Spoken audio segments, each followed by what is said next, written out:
चलिए, तो जैसा कि यहाँ पे ये प्रोसेस हो गई, तो अब जो है how to find direct common tangent, how to find मतलब टीसीटी डीसीटी दोनों कैसे फाइंड करेंगे हम। तो उसके लिए प्रोसेस तो बहुत ही सिंपल है। जैसे कि मान लिया आपको डीसीटी फाइंड करना है, डीसीटी फाइंड करना है, तो आपके पास सबसे पहले डी पॉइंट आ गया, मान लिया अल्फा कमा बीटा, उसके कोऑर्डिनेट्स आ गए, सॉल्व करके R1 X2 वाली फॉर्मूला से, वो फॉर्मूला नहीं थी R1 X2 minus R2 X1, उसमें R1 R2 X1 X2 Y1 Y2 सब वैल्यूज पुट करके आपको डी के कोऑर्डिनेट्स मिल गए। नाउ अज्यूम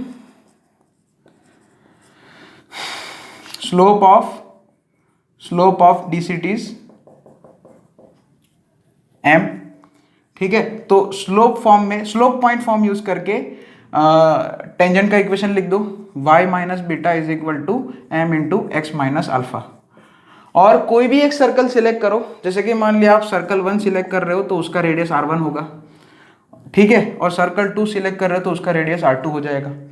और मान लिया इसमें अगर आप लगा रहे हो तो P, ये सर्कल C1 का सेंटर मान लिया C1 है, तो उसके सेंटर से इस लाइन का perpendicular distance is equal to radius of that circle. जो सर्कल ले रहे हो उसका ही सेंटर, उसका ही रेडियस लेने का, ठीक है। और कौन सा सर्कल सिलेक्ट करेंगे वो हम दोनों देखेंगे, दोनों सर्कल के इक्वेशन क्या दिए है। उसमें जो सबसे आसान वाला सर्कल होगा, जैसे कि मैंने बताया, अगर ओरिजिन, कोई सर्कल का सेंटर ओरिजिन है दोनों में से, तो वो जो ओरिजिन जिसका सेंटर है वो सर्कल हम सिलेक्ट करेंगे, है ना।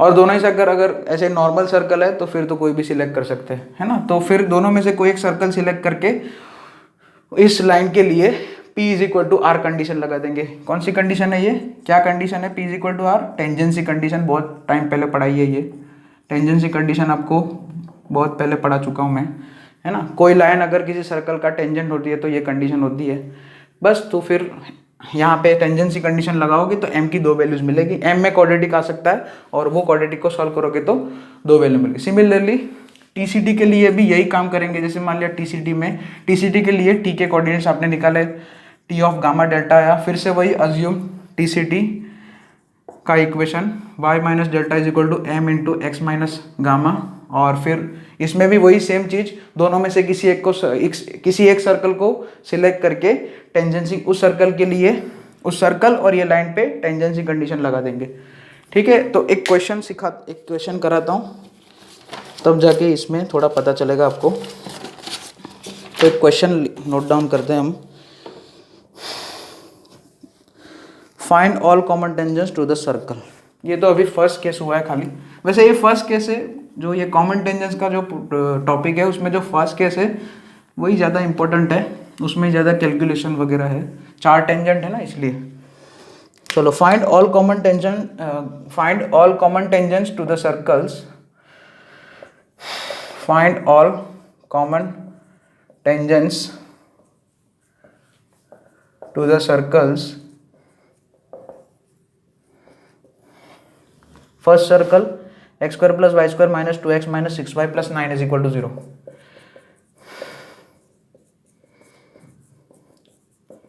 और दूसरा है x square plus y square plus 6x minus 2y plus 1 is equal to 0।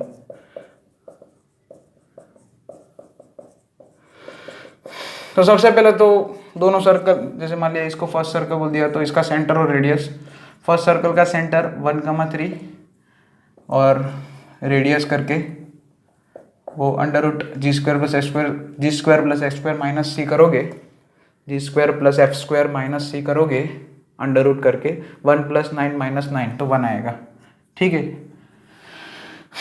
फिर सर्कल 2 का सेंटर और रेडियस, सेंटर कितना आ जाएगा C2 करके -3,1 लिख दिया, और radius R2 is equal to 9 g square plus f square minus c करोगे तो 9 प्लस 4 माइनस 1 अंडर रूट 12 आ रहा है क्या, यस 2√3 आ रहा है।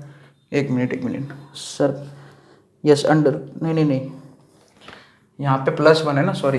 तो यहाँ पे g square plus f square minus c करोगे तो 9 का स्क्वायर रूट 3 आ जाएगा, g square plus f square हो जाएगा 9 + 1 और -1, 9 + 1 -1 कितना होगा, 9 ही होगा, अंडर रूट 9 3 हो जाएगा। अब दोनों सर्कल्स के बीच का सेंटर का डिस्टेंस, दोनों सर्कल्स के सेंटर के बीच का distance C1 C2, distance between two centres 1, उसके लिए सर डिस्टेंस फॉर्मूला 1 माइनस में कितना हो जाएगा 1 माइनस माइनस 3 6, 4 का स्क्वायर 16, 3 माइनस 1 2, 2 का स्क्वायर 4, कितना आया √20 मतलब 2√5। और R1 प्लस R2 करो जरा तो वो आ जाएगा 1 + 3 यानी कि 4। ये वैल्यू कितनी है, ये 4 से ज़्यादा है, 2√5 है ना, √5 2.23 समथिंग होता है अप्रॉक्स, यानी कि ये वैल्यू जो है √20 4 से ज़्यादा है, √20 है ना ये, 2√5 बोले तो √20 √16 से ज़्यादा है, इसका मतलब 4 से ज़्यादा है। बस तो ये हमारा हो गया C1 C2, centre to centre distance is greater than sum of radius. तो फिर ये दोनों सर्कल्स, ये फर्स्ट केस है हमारा, ठीक है, नाइदर टच नॉट, मतलब 4 टेंजेंट्स बनेंगे, दो DCT और 2 TCT, ट्रांसवर्स कॉमन टेंजेंट 2 और 2 जो है डायरेक्ट कॉमन टेंजेंट। तो सबसे पहले हम T और D के कोऑर्डिनेट्स निकालेंगे। तो T के लिए फॉर्मूला R1x2 प्लस R2x1 अपन R1 प्लस R2 और R1y2 प्लस R2y1 अपन R1 प्लस R2, ठीक है। R1 1 और x2 मतलब -3, सो -3 R2x1 R2 3 into 1 plus 3 divided by 1 plus 3, ये तो 0 हो गया, वेरी गुड। R1y2 मतलब 1 इंटू 1, R2y1 मतलब 3 इंटू 3 9 और नीचे 1 प्लस 3, ये 0, T का x कोऑर्डिनेट 0 है, ठीक है, और y कोऑर्डिनेट 9 प्लस 1 10, 3 प्लस 1 4, 10/4 मतलब 5/2। तो ट्रांसवर्स कॉमन टेंजेंट का जो इंटरसेक्शन पॉइंट है उसका कोऑर्डिनेट, उसका ये कोऑर्डिनेट आ गया, बहुत आसान। चलो अब D के भी कोऑर्डिनेट्स निकाल ही दो। तो D के लिए कुछ नहीं करना, यहाँ पे माइनस हो जाएगा खाली, तो यहाँ पे -3 और यहाँ पे भी 1 -3, यहाँ पे 1 -9 और 1 -3 है ना। यहाँ पे प्लस प्लस की जगह, चारों प्लस की जगह चारों माइनस हो जाएंगे। R1x2 माइनस, ये पता ही हमें, सो -6 अपन ये D के कोऑर्डिनेट्स, -6 अपन -2 कितना हो जाएगा +3, -6 अपन -2 +3 हो जाएगा और -8 अपन -2 +4 हो जाएगा। तो डायरेक्ट कॉमन टेंजेंट का जो इंटरसेक्शन पॉइंट है वो D का कोऑर्डिनेट 3,4 बन गया। नाउ अब दोनों पॉइंट को बारी बारी लेंगे, है ना। तो पहले D पॉइंट ले लेते हैं, पहले डायरेक्ट DCTs निकाल देते हैं, ठीक है। और कोई एक सर्कल सिलेक्ट करते हैं, यहाँ पे मैं ये वाला सर्कल सिलेक्ट करूँगा, फर्स्ट वाला, क्यों, क्योंकि उसका रेडियस 1 है, इसलिए थोड़ा आसान रहेगा, क्योंकि दोनों के सेंटर के कोऑर्डिनेट्स में ओरिजिन तो किसी का है ही नहीं, तो फिर ऐसा है ना, ऐसा ये मेरा मानना है कि आप जिसकी रेडियस छोटी है वो वाला सर्कल सिलेक्ट करो। आप सेकेंड सर्कल सिलेक्ट करके भी काम करोगे तो भी आपका आंसर तो वही आएगा, ठीक है। तो सबसे पहले DCT,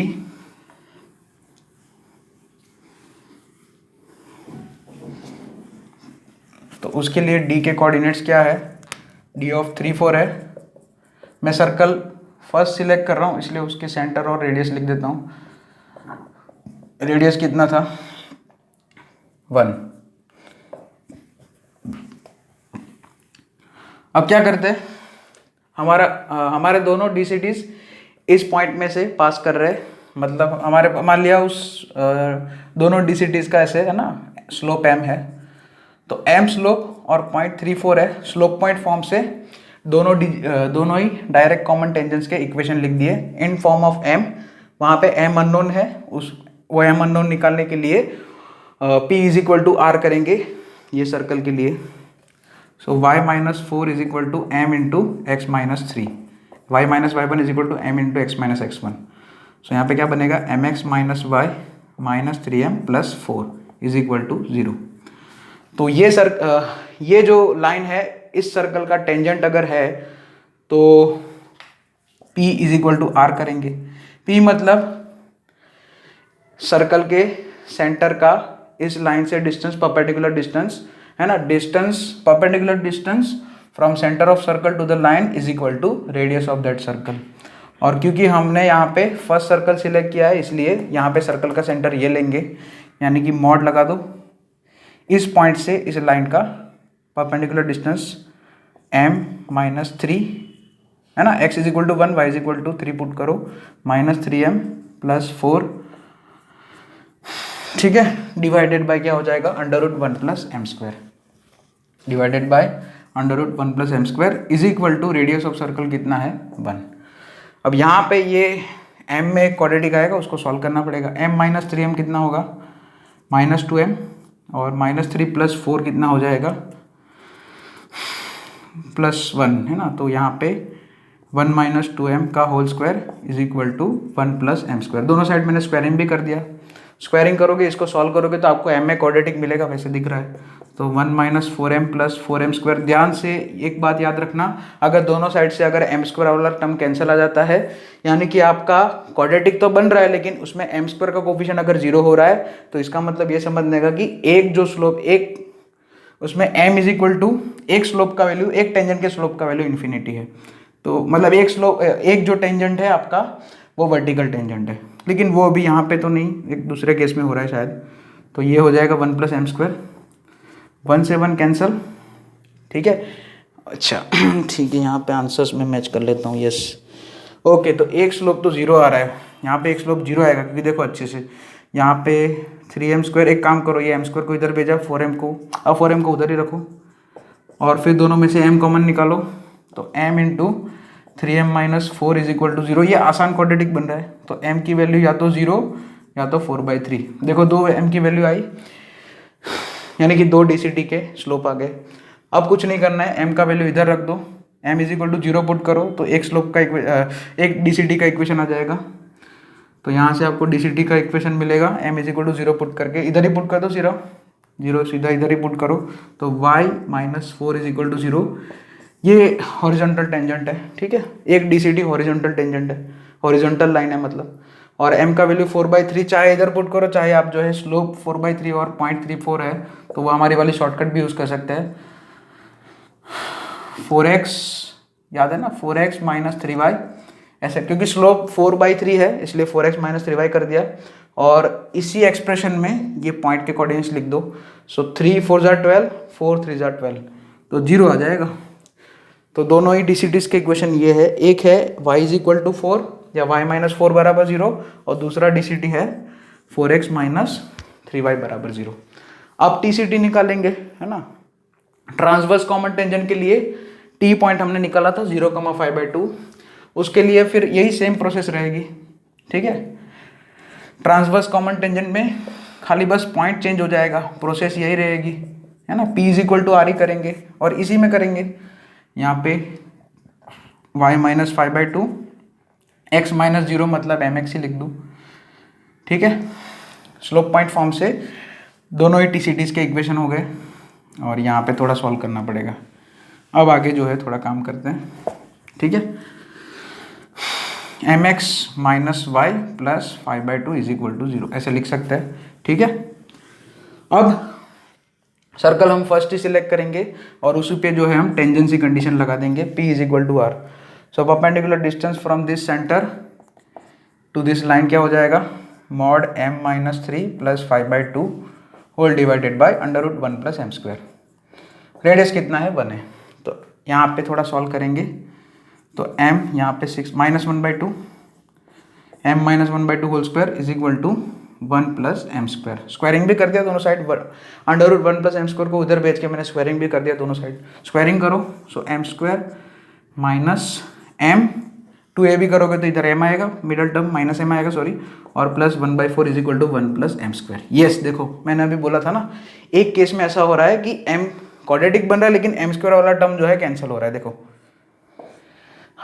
अब जब आपने दोनों साइड से m स्क्वायर वाला टर्म जब कैंसिल किया, तो ऐसा समझ लो कि एक स्लोप का वैल्यू इन्फिनिटी है, यानी कि एक टेंजेंट का TCT में दो ट्रांसवर्स कॉमन टेंजेंट मिलेंगे, दोनों उसमें से एक जो टेंजेंट है हमारा, एक TCT जो है वो कैसा है, वर्टिकल टेंजेंट है, और दूसरे का स्लोप तो यहाँ पे मिल जाएगा। m को उधर भेजो और 1/4 - 1, यानी कि दूसरे TCT का स्लोप आ जाएगा -3/4। तो एक TCT जो वर्टिकल टेंजेंट है, अच्छा दोनों ही टेंजेंट्स 0,5/2 में से पास कर रहे हैं, तो जो वर्टिकल टेंजेंट है जिसका स्लोप इन्फिनिटी है उसका इक्वेशन क्या आ जाएगा, x = 0। क्यों ऐसा, क्योंकि t का x कोऑर्डिनेट 0 है।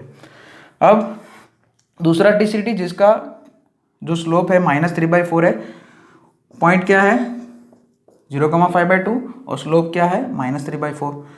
तो पॉइंट स्लोप फॉर्म यूज़ करके दूसरे टीसीटी का इक्वेशन क्या लिखेंगे, 3x + 4y लिख दिया, और इसी में जो है हम क्या कर देंगे, ये दोनों ये पॉइंट के कोऑर्डिनेट्स लिख देंगे इस एक्सप्रेशन में ही, लेफ्ट साइड पे ही। तो 3 × 0 0, 4 × 5/2 यानी कि 10 आ जाएगा।